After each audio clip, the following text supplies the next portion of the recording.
যৌন পেশাটা আসলে একটা পেশা হিসাবে স্বীকৃতি দেওয়া হোক। দেশ স্বাধীন হওয়ার পরে আমরা কি দেখলাম? বিভিন্ন শ্রেণীর, বিভিন্ন পেশার, বিভিন্ন মানুষের অধিকার দেখলাম। এই অধিকার, ওই অধিকার, ওই অধিকার, এই অধিকার, সব অধিকার, অধিকারের শেষ নাই। শেষটা খুঁজে কি পেলাম?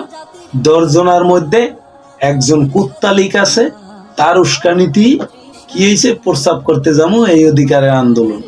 কি হয়েছে? গার্মেন্টসের বেতন দেয় না ঠিক মতন, এই অধিকারের আন্দোলন।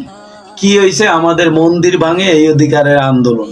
কি হয়েছে? আমাদের নারী আন্দোলন। কি হয়েছে? আমাদের বাড়ি আন্দোলন। কি হয়েছে? আমাদের গাড়ি আন্দোলন। কি হয়েছে? আমাদের বদনা আন্দোলন। কি হয়েছে? আমাদের পানির গ্লাসের আন্দোলন।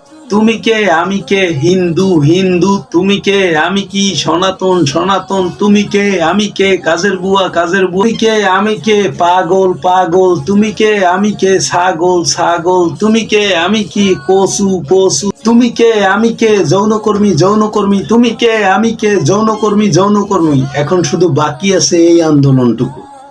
এটাও হবে খুব শিগগিরই, এটাও হবে। সে এত যে আন্দোলন করেন, কোনো ফলাফল পান? হ্যাঁ, আমরা আন্দোলন করছি কুত্তালিক ফেসিবাদের বিরুদ্ধে, অবশেষে আল্লাহর রহমতে আমরা ফলাফলটাও পাইছি। আমাদের আন্দোলনে হিন্দুর 2-1 আসিল, জামাত আসিল, চরমোনাই আসিল, সাধারণ জনগণ আসিল, শিক্ষক আসিল, বাংলাদেশের সব লোক কম বেশি আসিল।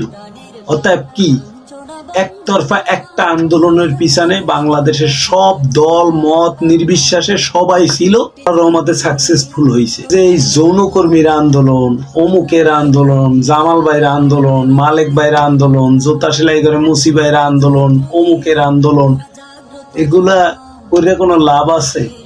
কোনো প্রতিক্রিয়া পাইছেন? আর পাবেনও না। 18 বছর সহ্য করতে পারছে, 6 মাস সহ্য হয় না।